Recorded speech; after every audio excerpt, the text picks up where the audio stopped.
Hello, this is Pastor Troy Cunningham, and I just wanted to share a few thoughts with you today. I'm on the way to Myrtle Beach, so I just thought I had a moment here on the way, on the 4-lane highway. Probably not a good idea to be talking into a cell phone and driving at the same time. But anyway, I'm here, and I'm being a fool for doing it, but we're good at being fools, us INFJs, so there's no love lost here. Amen. But I wanted to just share a few thoughts with you about a comment that was made in a video a couple days ago by, I'm assuming her name is Joy, with the channel Joyous Prairies. And if any of you out there would like to see some really good information, Joyous Prairies has a great channel. She has a lot of wonderful insight. And what I like about her channel is the fact that she shares the good, the bad, and the ugly. And what I mean by that is she don't hide anything. She just shares her heart. If she has a good day, you're going to know it. If she has a bad day, you're going to know it. And she doesn't try to hide or keep any of that from us, which is rather unique, because we all like to put our best foot forward many times, but she just doesn't care. She's going to let you know if she's having a great day. She's going to let you know if she's having a bad day.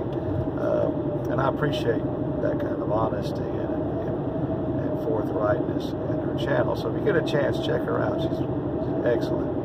That's some excellent content that will help you in your journey through this INFJ process that we're indulged in right at the moment. But anyway, she made a comment on one of her videos recently that she just doesn't seem to be able to fit in, and she was talking about church and some of the hardships she had in dealing with people in the church, and just never really feeling like, really not just church but anywhere, that she ever really just felt like she was connected with anything. It just seemed like everything was a struggle trying to make that connection in life.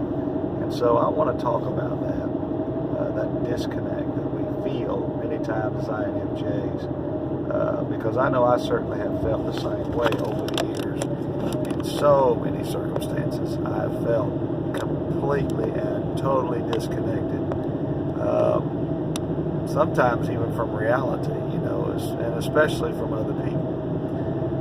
It seems like we try very hard anywhere we're at, in any circumstance. We try very hard to get along, and we want to create harmony. We don't want to cause any scene. We're not trying to, be seen or heard if we don't have to be.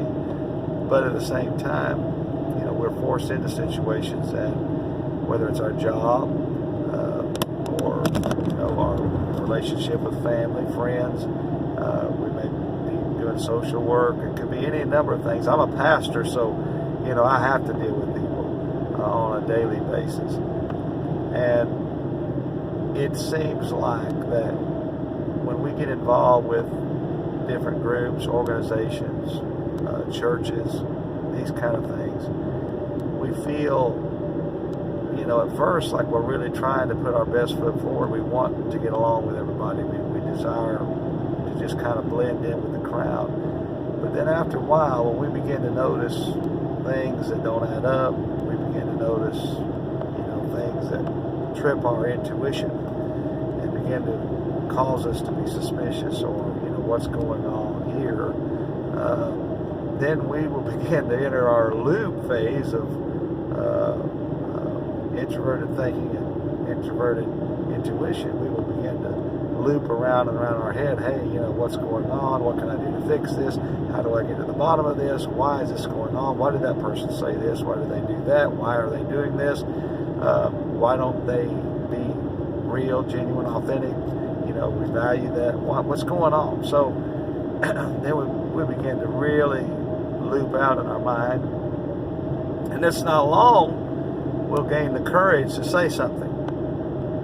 And it might take us, some of us may do it quickly, and others of us might take us a little while to get there. But finally, if we see a pattern that continues on and on, we will eventually open our mouth.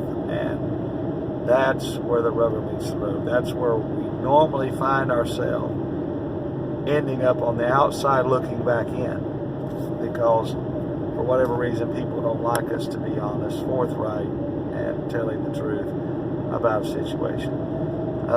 I look at other types, and my wife is a great example of a type that it's far easier for her to just sweep it under the rug and say, hey honey, let's just get over it, don't pay no mind to that, don't worry about that, don't let that bother you.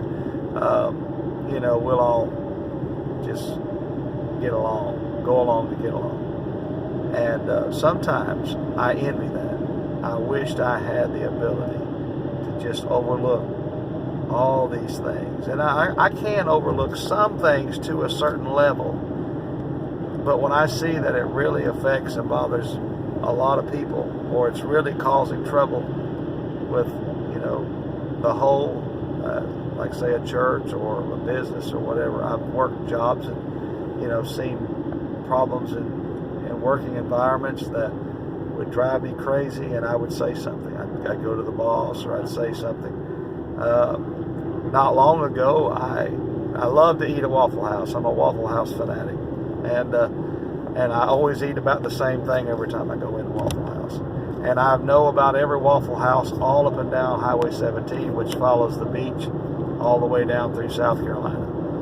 And so I've been to most of those Waffle Houses. There's one Waffle House in particular, and crazy enough, it is in one of the high-end parts of Myrtle Beach. I mean, these people that live around there, many of them are multi-millionaires, and some billionaires live around there. So you would think they would, want to have one of the better Waffle Houses. Oh no, they run the place with some of the filthiest scumbags in the county, and I mean, they are just absolute horrible individuals. They don't care how you feel. I'd say most of them that work there have been narcissists. They don't care what you think. The better you treat them, the worse you get treated back. Now, these are from the employees there. One night I was in there and I noticed a pattern. I was in there, there's a big sign that says very clearly, no foul language tolerated. So I'm eating, and as a pastor, I kind of like that. I think that'd be a good idea for anywhere I eat. I don't care nothing about hearing your filthy potty mouth. So I'm in there eating, and the cook turns on his cell phone to some rap music, and the F-bomb and everything else was flying out of that cell phone. And so I had to endure, that while I'm eating my food that evening. And I thought, I shouldn't have to come in here and hear that, and especially with a sign above the stove over there that says no profanity, absolutely no profanity allowed. So here's the cook, filling the entire room up with the most blatant profanity that anybody could have to endure and listen to. And so I called the 800 number on the little sign on the door, let us know how your experience was here. Well, I let them know. Called the corporate office. Of course, I got an apology. We're sorry, blah, blah, blah. We'll let we'll let them know how you feel about it at the store. So what happens? The next time I go in the store, they knew it was me because I was the only one eating in there that evening. I was all by myself. And so the next time I go into that particular store, everyone in there is upset with me. And I'm not just thinking this, I know it. Every time I would go in there, they would go straight to the jukebox, and they would load it up full of money, and they would play it extra loud, so I'd have to hear it the whole time I sat in there eating. And they'd find the filthiest things they could find on the jukebox is a little more sanctified than that man's cell phone. But they would find any kind of rap music or anything they could find that would irritate me, and they would play it on their jukebox just to make a dig at me. Now, listen, I've been a customer there for years. I was a very good tipper. Anyone that worked in there probably thought, thank the Lord, that man's coming in here because I want to get a good tip. And yet the same people that I would treat so well treated me like a dog. And so there again, I get treated bad, and I'm thinking to myself, this is no way for anyone to run a business. So I went to the management and I said, look, these people don't seem to care how I feel. I'm a customer. I've been a good customer, loyal. What can we do to resolve this? And she looked at me and she said, they got a right to play that music anytime they want to. And if you don't like it, go eat somewhere else. Well, that didn't sit well with me. Now, I could have went somewhere else and ate, but at that time they had the $5 deal, and I thought, you know what, for $5 I'm going to eat good. I told her, I said, that's fine. I said, I realize that y'all pay your employees $2.25 an hour, and everything above that you have to make up if they don't get their minimum wage. I said, I can tell you right now, from now on, they won't be making it up on my dime. They'll be getting it from your pocket, not mine.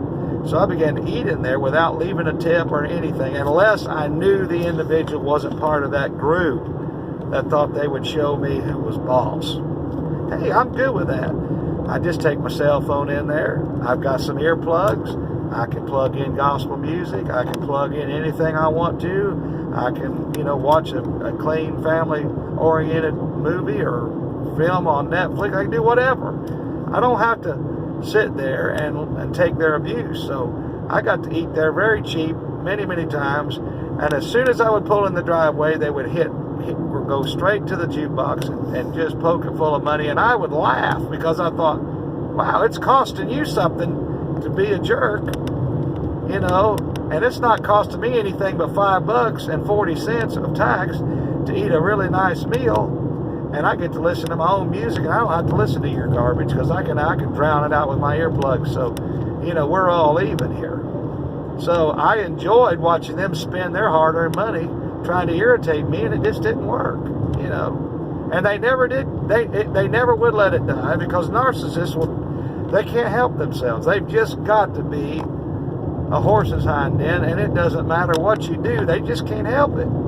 So and I thought, my day of treating you like a human being is over. So that puts us on the outside. I mean, I can't even go out and eat. Now, my wife would tell me, honey, why do you act like, go ahead and lay a tip down there. You don't need to do that. You don't do that. I said, no. So we always feel like we don't fit in anywhere. I can't even fit in at a Waffle House. So Miss Joy, if you don't fit in church, I understand. I have had to leave more than one church in my life. I've pastored 5, and there were times, and not all of them, but there was, a couple of them I left because I just didn't fit in at all. I mean, none at all. One church I left because I felt like it was my time to go. I was there 7 years, and I fit in just fine there. They were good people. They treated me well, and I treated them well. We got along great, but I just felt like it was my time to go. But there's been a couple other churches where I did not fit in. I was like a sore thumb, and so we get to feeling that way, and our mental process, we do everything internally, and we mull it over in our minds over and over again until we will finally react. We will say something. I made the comment to Joy a few weeks ago. I said, we're kind of like the Incredible Hulk. When we get upset, you ain't gonna like it. But I can be a pretty decent fella, otherwise. But when I'm angry, you're not gonna like me when I'm angry, because I will speak up and I will tell you how the cow eats the cabbage. You may not like it, but that's the way it will be. And so that always seems to put us on the outside looking in. Anyway, if you have any comments or experiences, I'd love to hear from you. Appreciate all of you out there that have shared your thoughts recently. May God richly bless you.